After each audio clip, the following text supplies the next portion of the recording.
11 toca un tema que es el crédito público, que ya lo habíamos empezado a hablar de esa otra manera que tiene el Estado para obtener recursos, cuando vimos la unidad 3, ¿se acuerdan que en la unidad 3 cuando vimos la clasificación según su origen, ahí Julio Martín colocaba el crédito público dentro de lo que eran los recursos derivados? Bueno, ahora vamos a ver en una parte que hay toda una discusión doctrinaria que dice, bueno, si son recursos derivados o si se obtienen por la vía contractual, ¿sí? Entonces vamos a ver un poquito eso, vamos a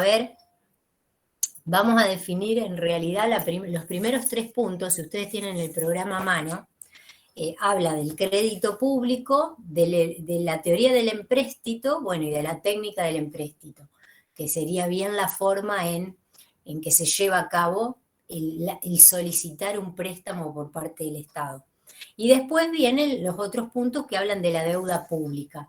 Bien, yo les hice un cuadrito, a ver si lo ven, porque lo voy a ampliar porque justo está el reflejo a la noche cuando enciendo la luz. Bueno, está justo ahí, puse unidad 11. Después les empiezo a compartir la presentación, pero a grandes rasgos lo que vamos a ver nosotros, cuando hablamos de deuda pública o de crédito público, son 3 momentos en donde el Estado necesita financiarse y no le alcanzan los recursos obtenidos tal vez por recaudación tributaria, con lo cual tiene que pedir prestado. Entonces, primero se habla del crédito público pensándolo como una aptitud que tiene el Estado, que tiene que ver con la aptitud política, jurídica, hasta moral, si se quiere, del Estado de poder pedir prestado y que la gente le preste y que le preste y que le crea que lo va a devolver, digamos. ¿Por qué? Porque sabemos que el Estado es infinito y que si termina un gobierno, viene otro y va a ser el encargado de pagar la deuda, ¿sí?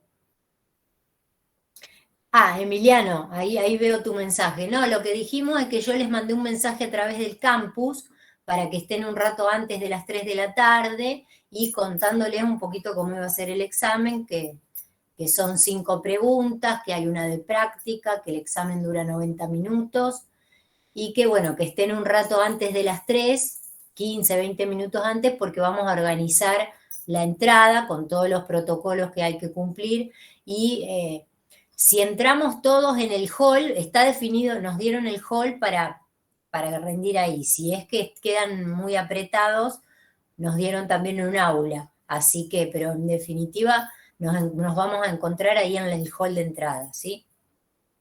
Nada más que eso. Así que cualquier cosa en el mensaje, eso está explicado. Bueno, entonces como les comentaba, esta unidad 11, fíjense que yo acá les hice, este cuadrito está en el libro de Martín.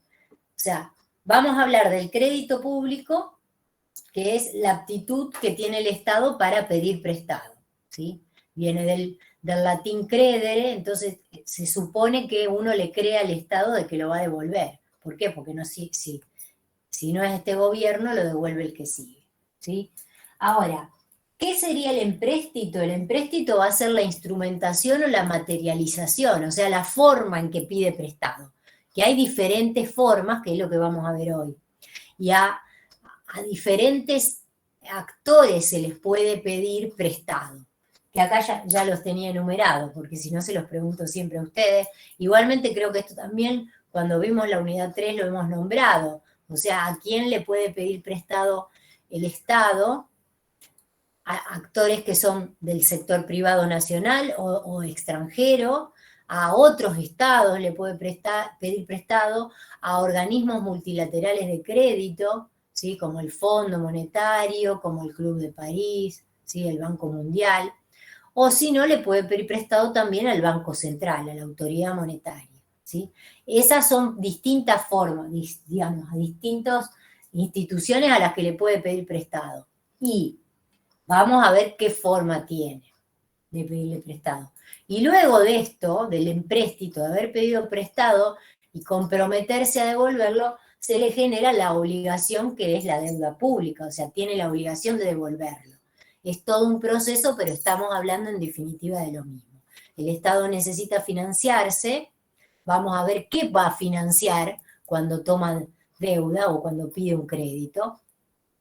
Y hay distintas formas de hacerlo, que es lo que vamos a ver hoy. ¿Sí? Así que yo les empiezo a compartir, mucho de esto que ya les expliqué rápidamente está en esta presentación, esta está en el campus, me parece que la hizo la profesora Virgolini, está muy buena porque está muy completa, así que lo van a poder usar bastante de guía está completa, nosotros vamos a ver los primeros 3 puntitos ahora. Ven que acá, bueno, acá está todo lo que les comentaba de esta aptitud moral que sostiene Villegas, es el que habla de que es una aptitud moral que tiene el Estado, pero no solo moral, política, económica, jurídica, que hace que en general se le preste al Estado.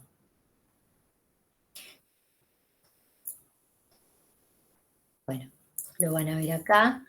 Y acá, bueno, obviamente, también acá también están enunciados los diferentes artículos de la Constitución Nacional y de la Ley de Administración Financiera, porque tiene toda una contemplación legislativa la cuestión del crédito público, ¿sí? Tanto en la Constitución Nacional como en la Ley de Administración Financiera, esa ley que me muestra y que me está legislando todo lo que tiene que ver con la actividad financiera, no solo la tributaria, acuérdense de la unidad 4, que distinguimos lo que es el poder tributario y el poder financiero del Estado y el derecho tributario y el derecho financiero que lo legisla, digamos.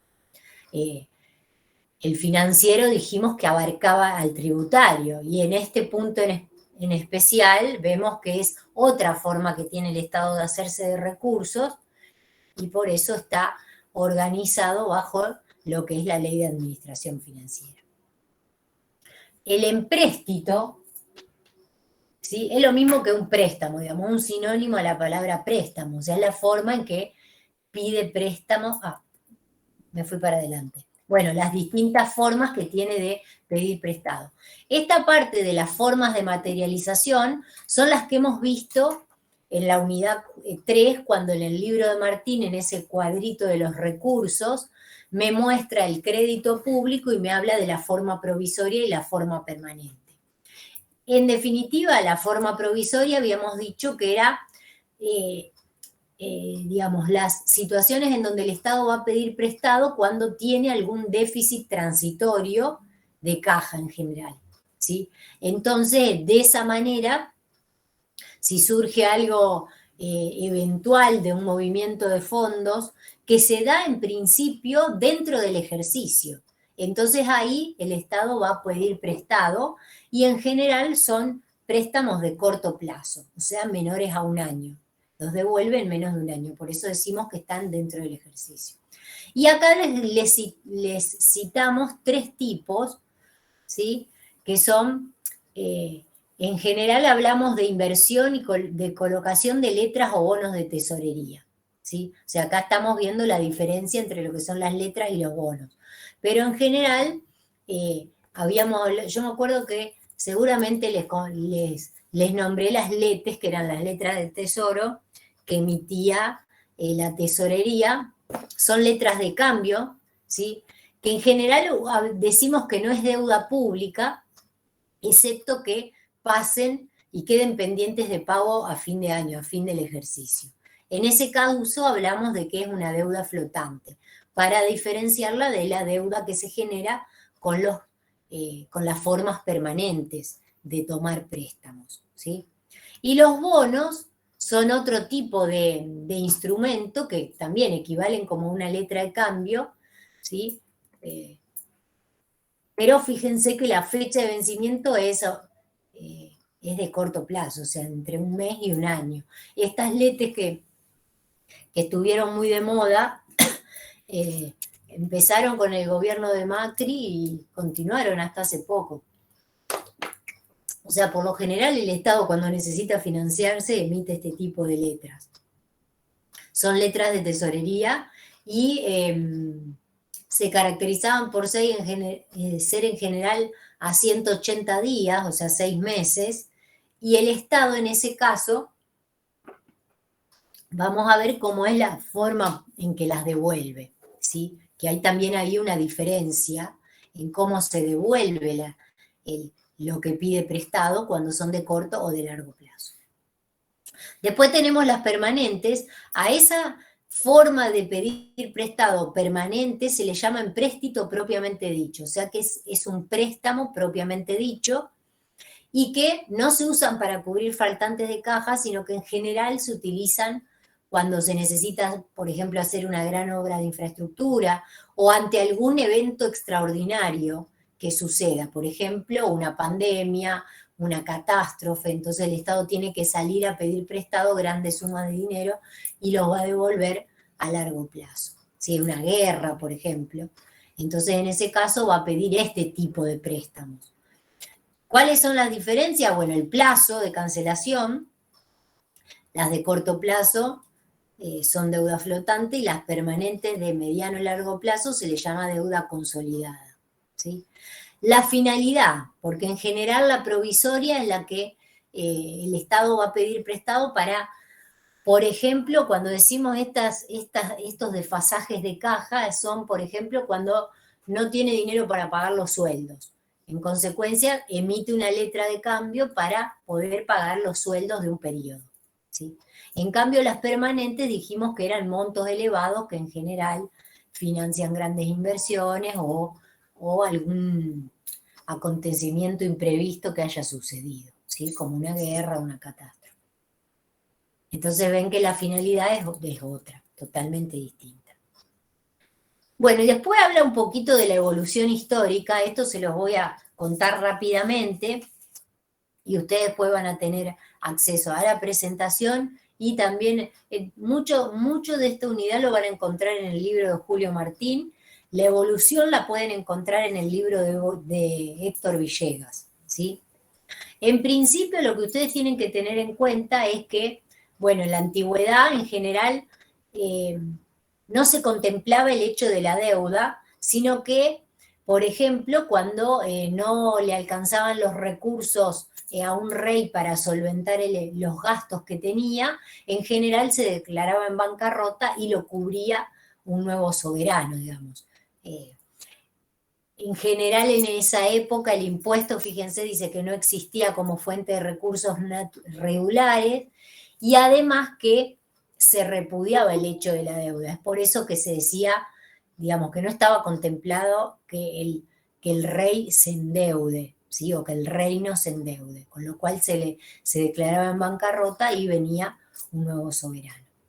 Ojo porque también se daba el caso en que podían ocurrir préstamos en donde se ponían de garantía los bienes del rey, como joyas, ¿sí? O como tierras que tenía la corona, o incluso se daban garantías personales que era que algún tercero salga de garante o de fiador de eso que necesitaba el rey, ¿sí? Para financiar el gasto.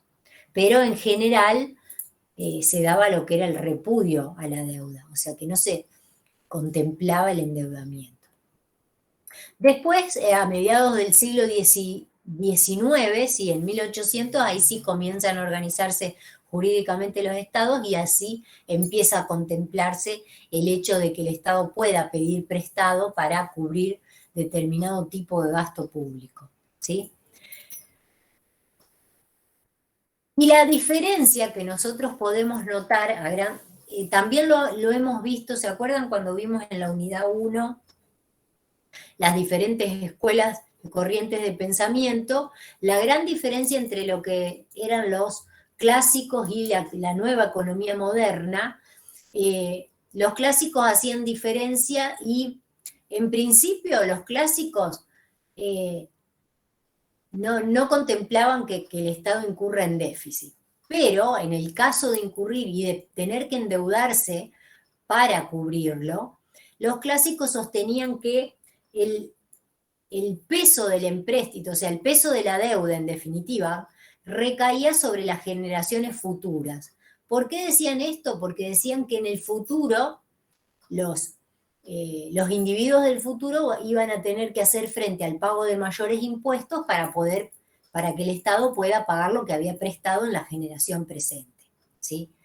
Eso es lo que definía, era la característica de la escuela clásica.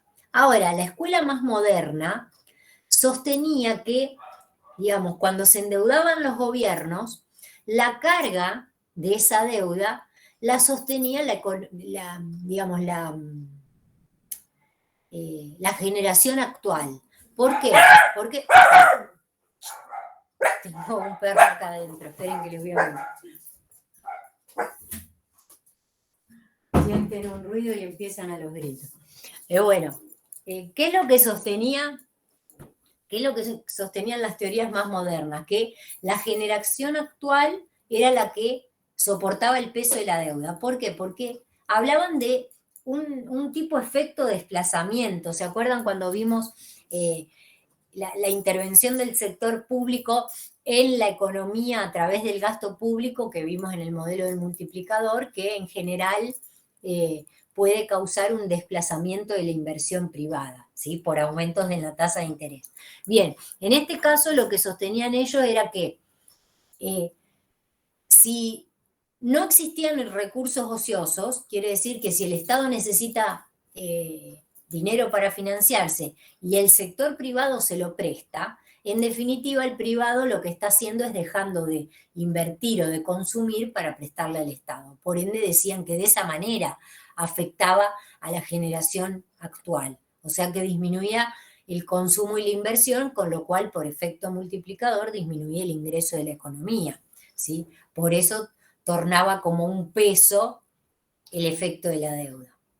Pero hay otras cuestiones que también eso lo van a ver en los últimos puntos de la unidad, cuando se habla específicamente de la deuda, pero si por ejemplo no existen, si existen recursos ociosos, perdón, o sea que la gente tiene dinero guardado abajo del colchón y ese dinero no es el que está circulando hoy en día en la economía y con ese dinero se le presta al Estado, en definitiva no habría ese desplazamiento del consumo y de la inversión por haberle prestado al Estado, ¿sí?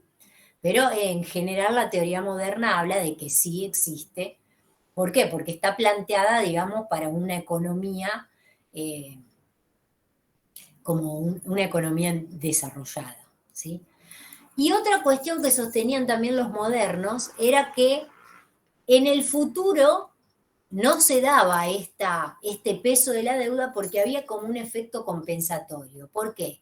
Bueno, porque si en el futuro se cobraban mayores impuestos para hacer frente al pago de la deuda, teníamos un sector que pagaba mayores impuestos, con lo cual eso era negativo para la economía. Pero tenemos el otro sector, que es el sector que recibe la devolución del préstamo del Estado.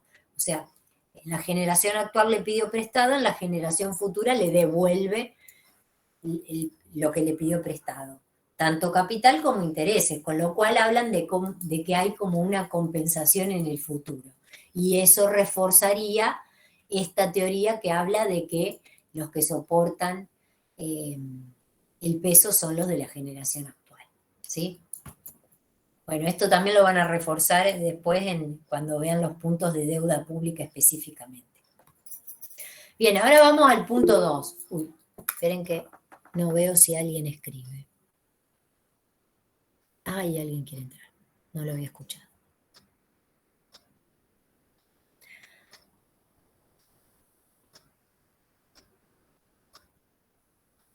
Sí, ahí Emiliano preguntó una cosa. ¿Se pueden presentar? Me olvidé de escribirlo en el mensaje. Se pueden presentar directamente al recuperatorio. Hay muchos alumnos que me consultaron eso en las otras clases que di y también por mensaje privado. Y sí, esta mañana lo recalqué también. Sí, se pueden presentar directamente. Recuerden que el recuperatorio es el martes 16 de noviembre, creo que cada martes, sí. Es a las 18 horas, ¿sí? Es distinto el horario, no se confundan. Sí, martes 16 de noviembre a las 18 horas es el recuperatorio. Bien, continúo con la presentación. Jefe, Bien, una pregunta. sí. ¿Y las notas estarían para la semana que viene? Las, Para... y las notas, no sé, lo vamos a definir mañana. Perfecto. Yo supongo que sí, no, en 10 días está todo, incluso después las notas de los trabajos sobre paraísos fiscales se las vamos a dar directamente el día que hagamos la devolución, ¿sí? Con lo cual, por ahí a veces les vamos en la clase que hagamos la devolución, les vamos a preguntar algo sobre, digamos, lo que hemos corregido. ¿Bien? No las vamos a publicar.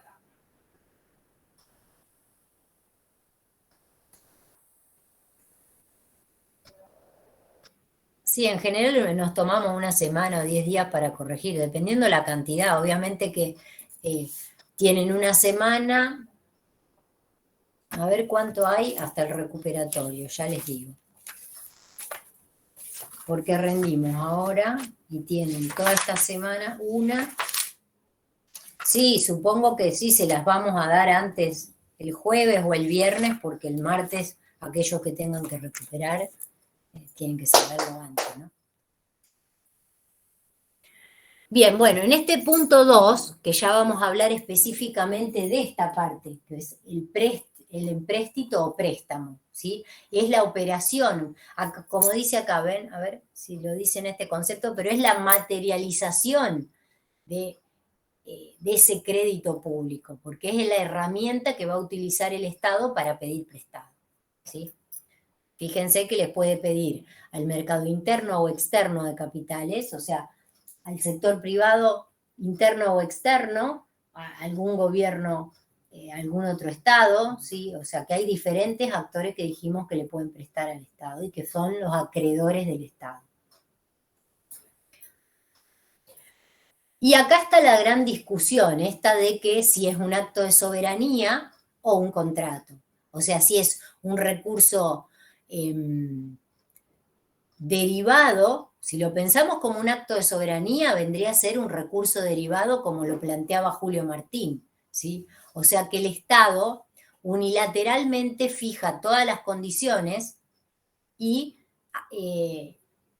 lo que pasa que la diferencia que hay cuando hablábamos de los recursos derivados era que el Estado nos obligaba, estaba este punto de que era legal, ¿sí? O sea, que cumplía con dos principios, legalidad y obligatoriedad. O sea, estamos obligados a pagar impuestos, tasas, contribuciones, a pagar una multa, pero es muy discutible el hecho de decir, bueno, estamos obligados a comprar títulos públicos. No, en general es una decisión del acreedor querer comprar un título público o no, ¿sí?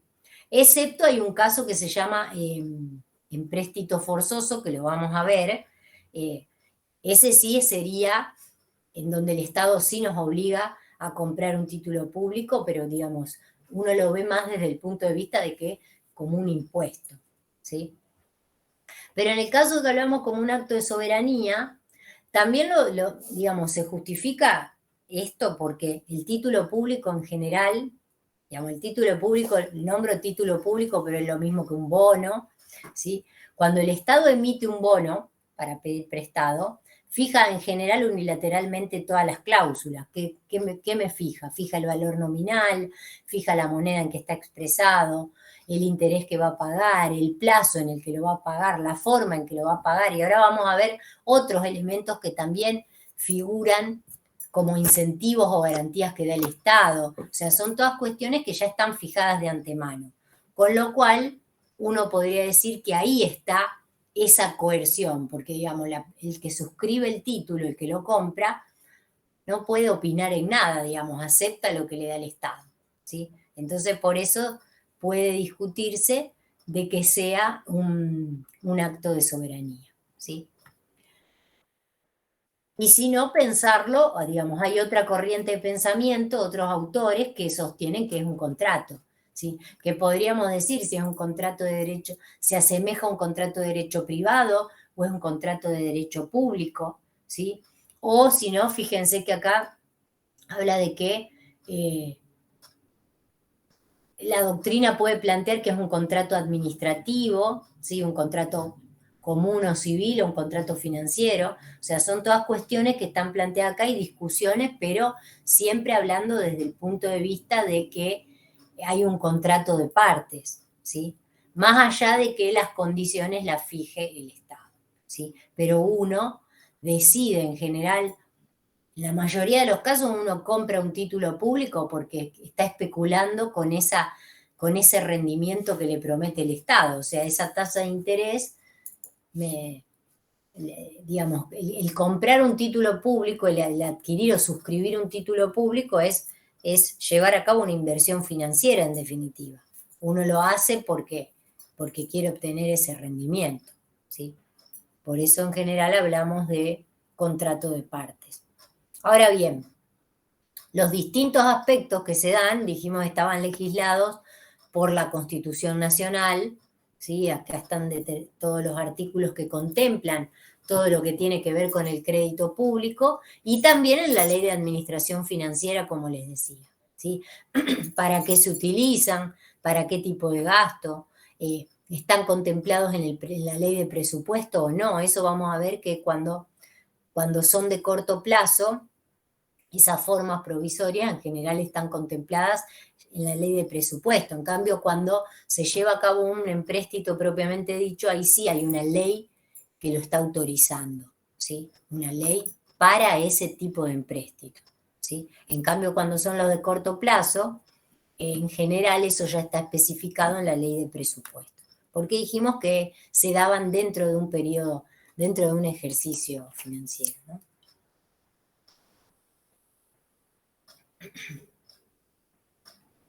Bien, y en la Constitución obviamente está contemplado todo lo que tiene que ver con los sujetos, ¿sí? Que conforman esta operatoria de la suscripción de un título público y todos los pasos, porque no solamente es, bueno, el Estado vende un título, ese es el primer momento, pero después está cuando devuelve o rescata el título, se le llama rescate, o sea, el Estado vuelve a tener el título y devuelve el dinero, el capital más el interés. El objeto, fíjense que el objeto de realizar un empréstito es el cumplimiento de la prestación de la obligación, digamos. ¿Cuál es la obligación? Reembolsar el capital y pagar el interés que prometió. ¿Sí? Bueno, y los aspectos, acá habría como un resumen de esto que vimos antes sobre lo que era el pensamiento clásico y la teoría más moderna sobre el endeudamiento público. Fíjense que la teoría clásica habla de que el Estado debería endeudarse en definitiva de forma extraordinaria, o sea, para cubrir algún gasto eventual. No como sostiene la teoría moderna que dice que pueden considerar, digamos, que el endeudamiento, que el crédito público puede considerarse como un recurso ordinario e incluso utilizarse para financiar gastos ordinarios, ¿sí? En cambio, la teoría clásica habla de que son recursos extraordinarios que financian gastos extraordinarios, como ser una pandemia, ¿sí? Una guerra, ¿sí? Un derrumbe, algo que suceda imprevistamente. Y en cambio la moderna sostiene que pueden utilizarse para financiar gastos ordinarios, como decíamos, el pago de sueldos públicos. Y después también está la diferenciación entre quiénes son los que soportan la carga de la deuda, si la generación futura, como sostienen los clásicos, o la generación presente, como sostiene la teoría moderna. ¿Sí? Ahora sí vamos a la clasificación, que es esto que les decía. Tenemos 3 tipos de empréstitos según el grado de obligatoriedad, porque vamos a clasificarlos según diferentes puntos de vista. En el caso de cuando hablamos de la obligatoriedad que tiene el empréstito, vamos a ver que hay empréstitos que son voluntarios, o sea que la gente suscribe el título público porque quiere ganar esa tasa de interés. Básicamente por eso. O sea que no están obligados. Son libres de comprar o no un título público. Los patrióticos son otros en donde el Estado apela a la moral de la gente, de la sociedad, diciendo, por ejemplo, bueno, ustedes deberían comprar este título público porque eso, digamos, es bueno, es un deber moral. En el caso en general se utilizan para, por ejemplo, financiar una guerra, ¿sí? En ese caso, fíjense que acá les dieron ejemplo, apelan, dice, a los sentimientos patrióticos de la comunidad para que hagan frente, digamos, el Estado necesita hacerse de recursos para, por ejemplo, hacer frente a una situación caótica como puede ser el desenlace de una guerra. Con lo cual, en ese caso se da este ejemplo de recurso de empréstito patriótico.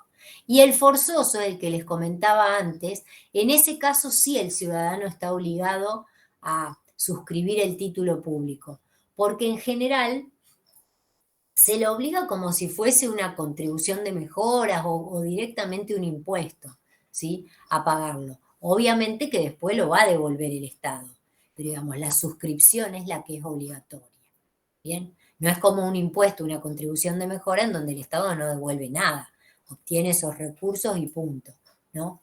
En este caso, se dio en Argentina en la década del 60 en la municipalidad de Rosario, que se llevó a cabo un empréstito patriótico y que identificaban, de acuerdo al análisis de los ingresos que tenían las personas, del patrimonio que tenían de las personas, en base a el registro del impuesto inmobiliario o de la tasa general de inmueble, ahí identificaron a un conjunto de gente que estaba contaba con ese gran patrimonio, entonces se le obligó a suscribir un empréstito forzoso que luego se devolvió, ¿no? Pero en definitiva se los obligó a suscribir, ¿sí? En ese caso, digamos, es la otra forma de que el Estado pida prestado y que obligue no al contribuyente, sería el suscriptor a que lo compre. Después, si los tenemos que clasificar según el destino, ahí sí vemos que hay títulos que, digamos, cuando lo emite el Estado ya sabemos para qué necesita ese dinero y dónde lo va a aplicar. A diferencia de esos son los que se llaman especiales. O sea, específicamente se emite un título público porque necesita el dinero para financiar una obra pública, ¿sí? Y en el caso de los generales, no. O sea, no está identificado a dónde va el dinero de ese título público. Fíjense que dice que son los que tienen como destino obras o gastos que no son productivos, como lo eran en el caso de los especiales una obra pública, por ejemplo, ¿sí? Y después si clasificamos según el modo, digamos, el plazo de cancelación y cómo cancela el título público, tenemos diferentes tipos. Los que se denominan reembolsables son aquellos que los va a devolver el Estado, porque hay algunos que no los devuelve, ya vamos a ver cuáles son. En el caso de los reembolsables, que son los que devuelve el Estado, los puede devolver de diferentes formas, ¿sí? Uno se denomina plazo fijo, que en general es esta letra de corto plazo que si, por ejemplo, pide un determinado monto, un capital, a los 6 meses devuelve el capital más el interés. Esas eran las letras del Tesoro que fueron muy populares en el gobierno de Macri, ¿sí? O sea que son de corto plazo, o sea, menores de un año, y se pide el dinero y se devuelve todo junto en un momento, capital e intereses. En cambio puede devolverlo, sino por anualidades temporarias, que se llama. ¿Qué significa anualidades temporarias? Que lo va devolviendo, puede devolverlo, ir periódicamente pagando intereses y al final pagar el capital, o puede incluso periódicamente ir pagando interés y una porción del capital, ¿sí? O sea que puede ir amortizando el capital. Y pueden darse de diferentes formas, o sea, dependiendo del sistema que se utilice, ¿no? Cuando la cuota es constante, el sistema francés, el capital va en aumento y el interés baja.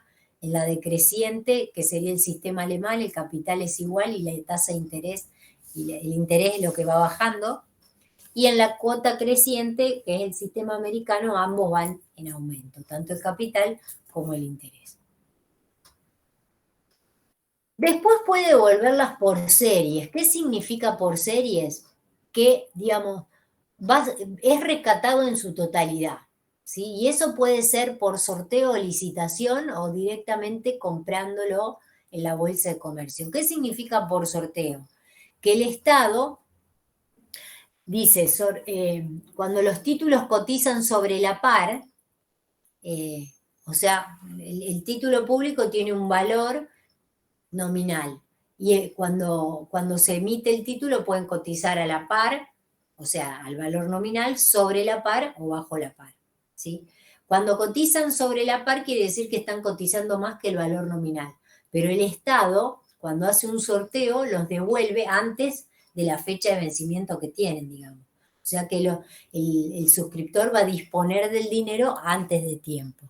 Pero los va a rescatar a su valor nominal, o sea que aunque estén cotizando sobre la par, el Estado los va a devolver al valor que figura en el título público.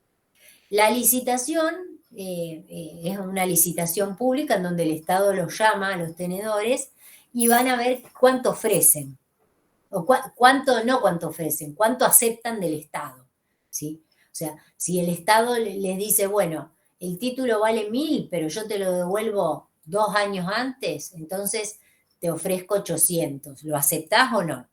¿Sí? Entonces esa es la licitación y obviamente que lo que va a rescatar antemano son las ofertas más bajas, porque va a tratar de pagar menos el Estado, ¿sí?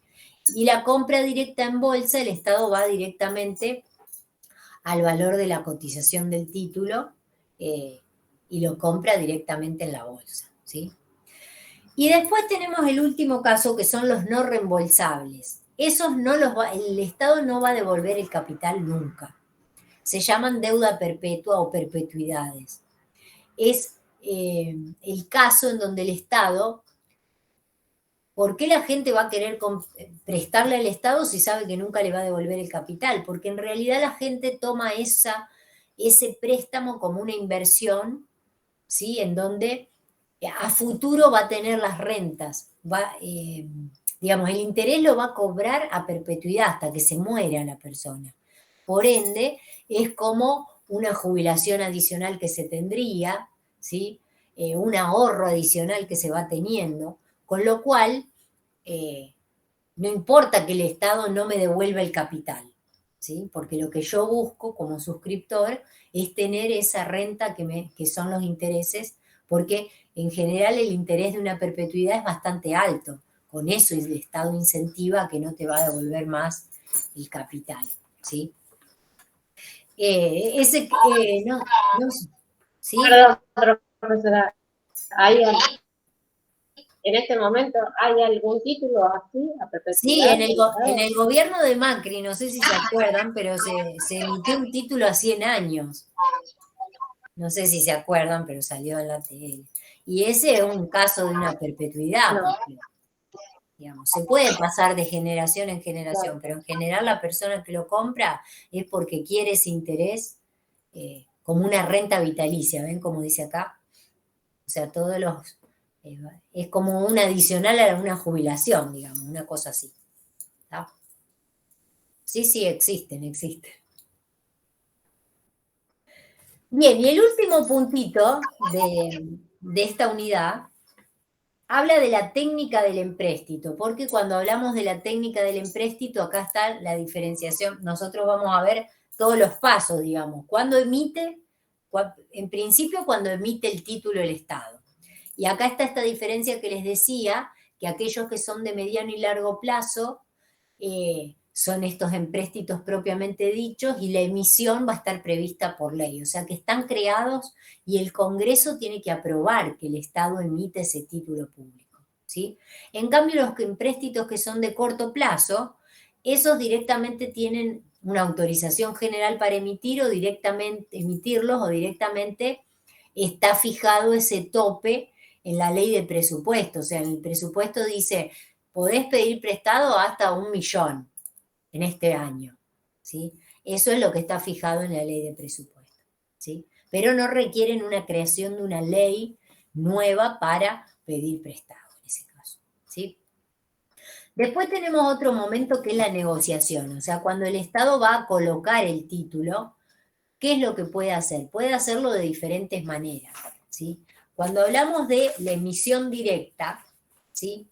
Es una suscripción pública en donde el Estado lo que hace es, fíjense, lanzar la emisión, o sea, todos los títulos y se ofrecen al público, obviamente previo a una campaña de publicidad. En general, por ejemplo, si uno tiene una cuenta en un corredor de bolsa, el Estado emite periódicamente, ¿sí?, títulos públicos para financiarse. En general emite muchos de corto plazo, esos para financiarse dentro de un mismo ejercicio.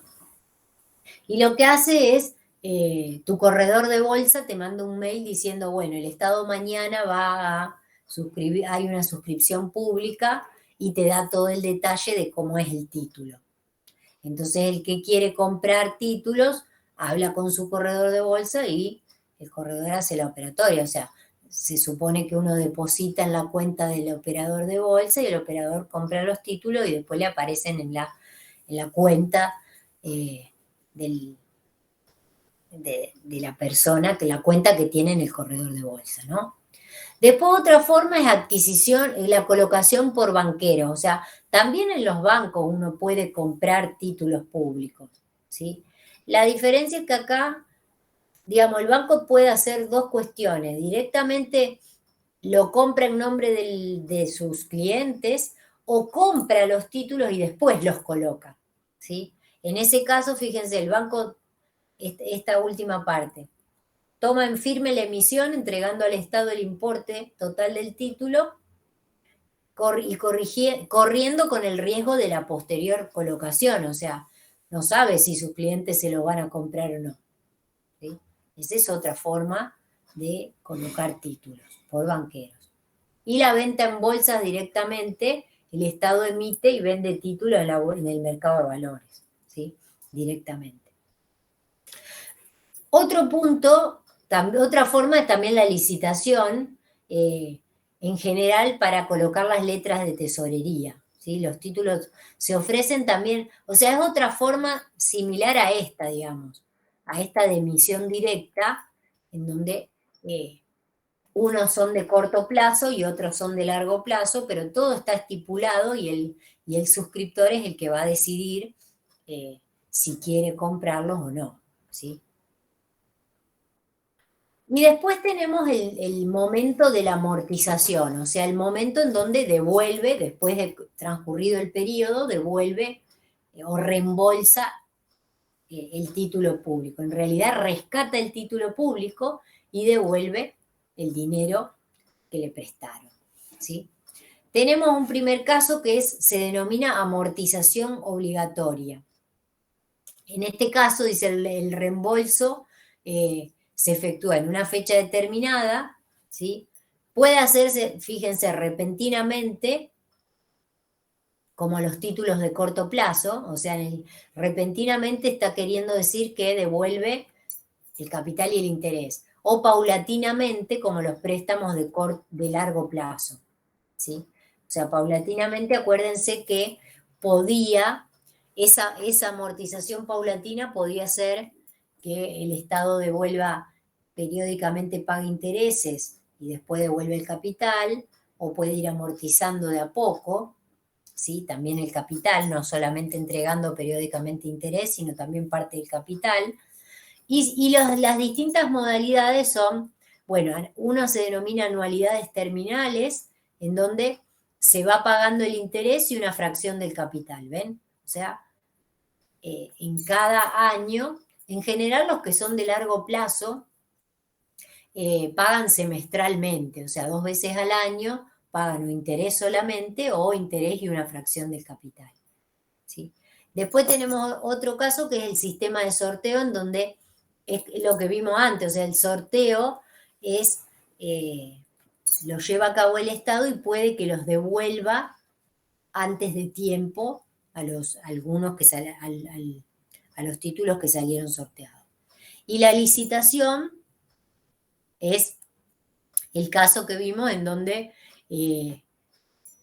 digamos, el Estado va a decidir cuál va a devolver dependiendo de lo que le ofrezcan los suscriptores. O sea, el suscriptor le dice, bueno, devolvémelo ahora y yo te acepto que me des menos dinero, ¿sí?, que al final del periodo, ¿sí? Y aquel que le ofrezca aceptar menor cantidad de dinero, obviamente esa va a ser la oferta que va a aceptar el Estado, ¿sí?, pagar lo menos posible. Después la amortización puede ser, vimos que era obligatoria y puede ser facultativa o indirecta. En el caso de la facultativa dice que el Estado se reserva el derecho de amortizar o no el empréstito y de fijar las fechas de esa efectiva amortización. O sea que no está contemplado directamente la devolución, ni cuándo va a ser. Entonces eso es digamos, un privilegio que tiene el Estado, un beneficio que tiene el Estado en esta negociación. Y la amortización indirecta es en la que se produce, bueno, mediante, digamos, el Estado emite moneda para poder,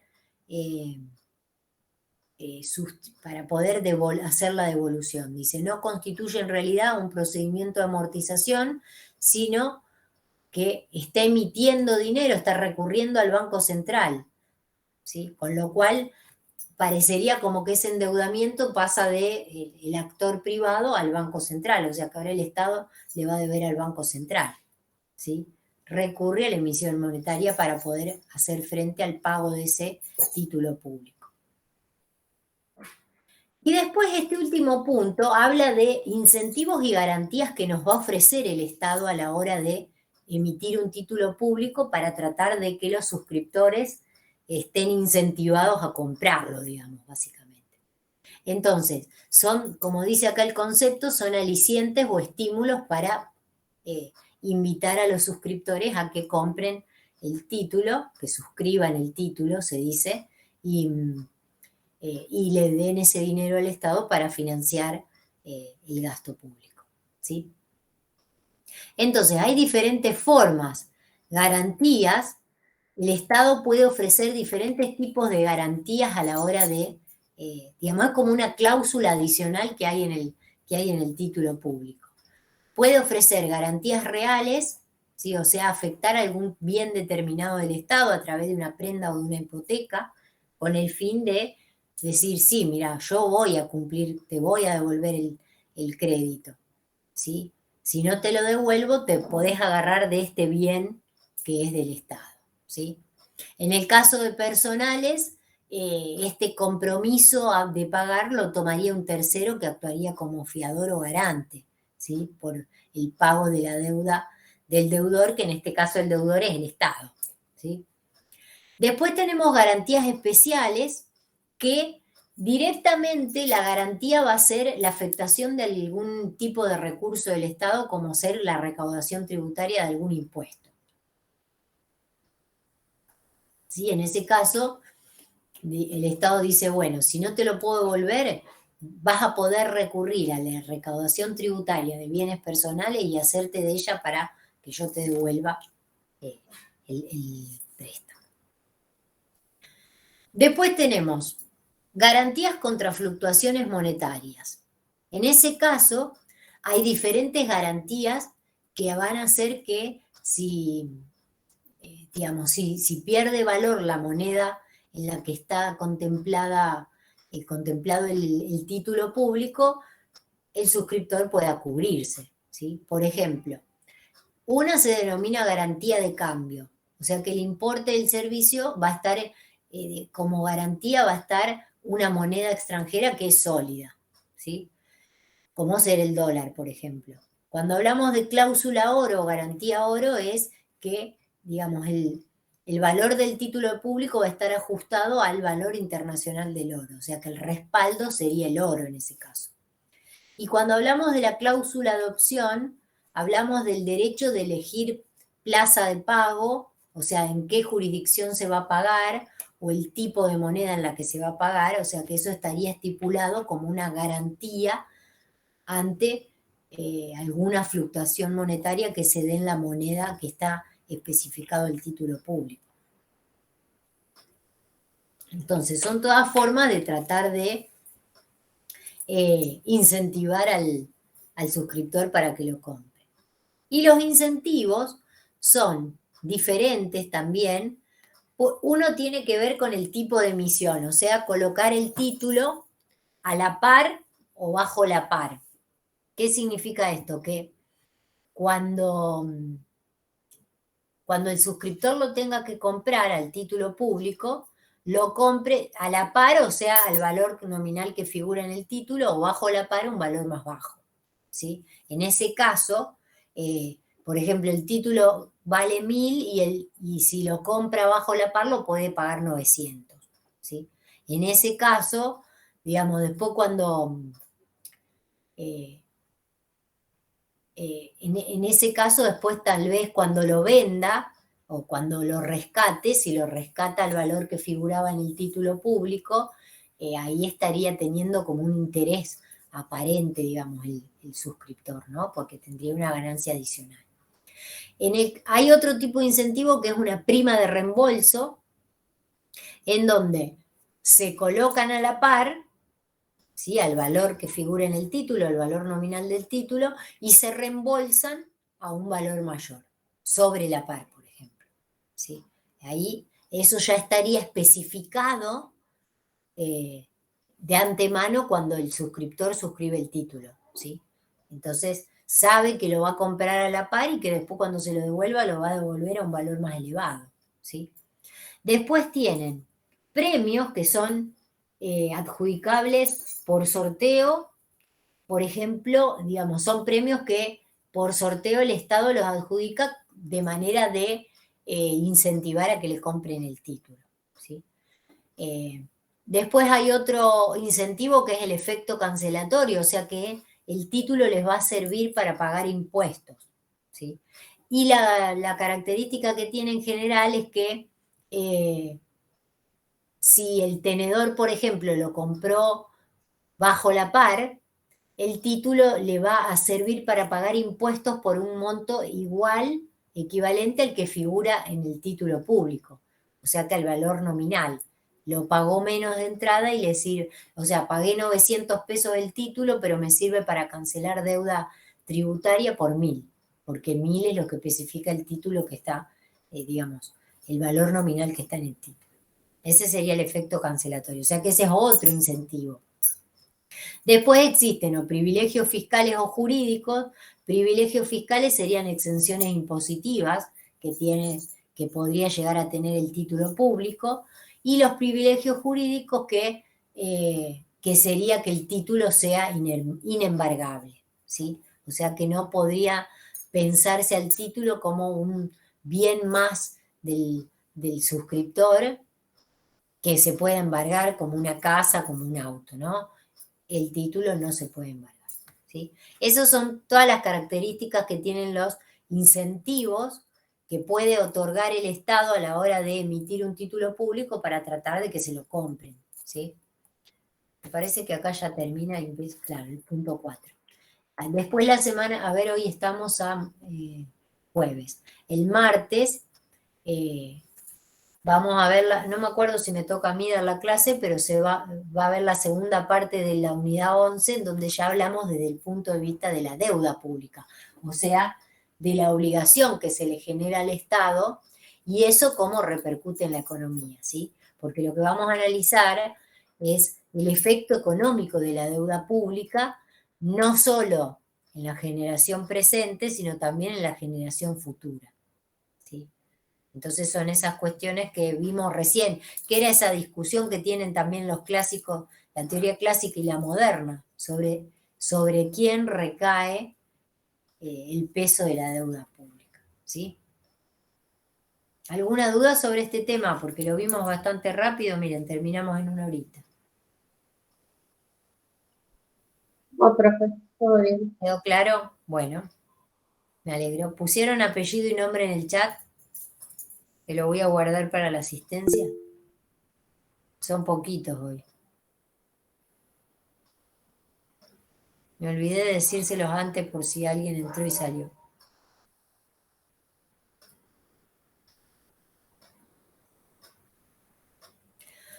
Bueno, nos vemos mañana entonces. Éxitos mañana para todos. Gracias, profe. Chao. Gracias. Nos vemos. Chao. Hasta mañana.